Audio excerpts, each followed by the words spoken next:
বিসমিল্লাহিররহমানিররহিম। দর্শক বন্ধুরা, আসসালামু আলাইকুম। স্ক্রিনে একটি মেশিন দেখা যাচ্ছে। এই মেশিনটির নাম হলো ইনকিউবেটর।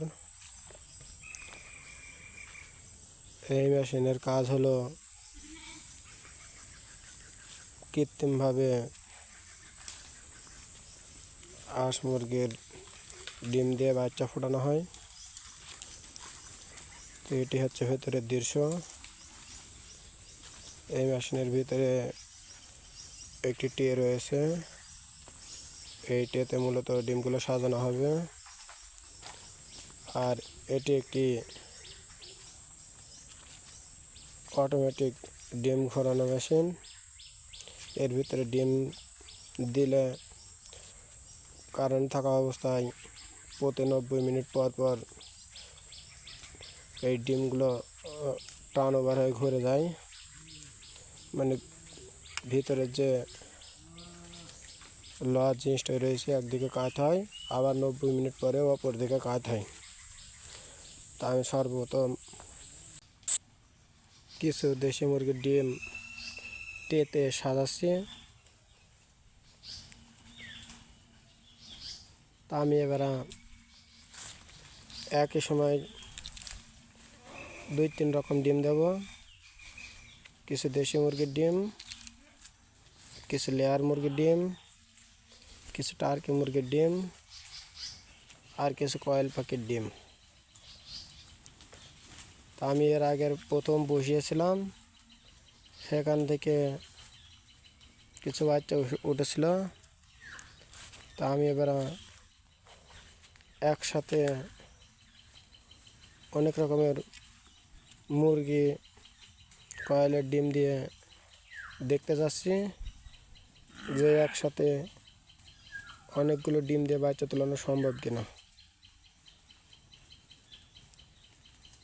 আমি এর পাশে দেশি মুরগির ডিম দিচ্ছি, সাথে চীনা মুরগির ডিম দেব, আর টার্কি মুরগির ডিম দেব, আর মাঝের দিকে দেব লেয়ার মুরগির ডিম, আর আমি দেব কিছু কয়েল পাখির ডিম। তা আমি টিয়ের 2 দিকে 2টা বাটি রেখেছি। যদি পরে আর্দ্রতা বাড়ানোর দরকার পড়ে তাহলে এই বাটিগুলোতে পানি দেওয়া হবে। তাই পানি দেওয়ার কারণে আর্দ্রতা মেনটেন করতে হবে।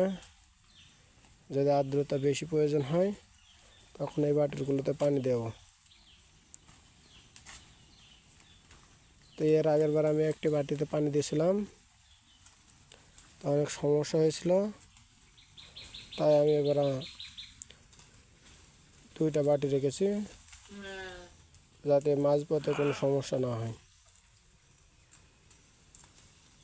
দর্শক বন্ধুরা, এবার লেয়ার মুরগির ডিমগুলো সাজানো হচ্ছে একটার পর একটা।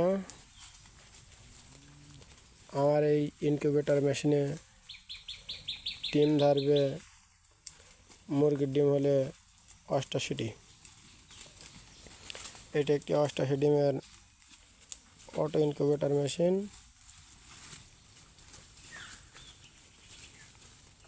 দর্শক বন্ধুরা, ডিমগুলো সব সাজানো হয়ে গেছে। মাঝে রয়েছে কিন্তু কয়েল পাখির ডিম, আর কিছু ঘর ফাঁকা রয়েছে। তো পরে আমি এখানে কয়েল পাখির ডিম দেব, কারণ এখন কয়েল পাখির ডিম আমার কাছে আর নাই। আমি পরবর্তীতে বাজার থেকে কিনে এনে এই ঘরগুলোতে কয়েল পাখির ডিম দেওয়ার চেষ্টা করব। এই ভিডিওটি কেমন হয়েছে কমেন্ট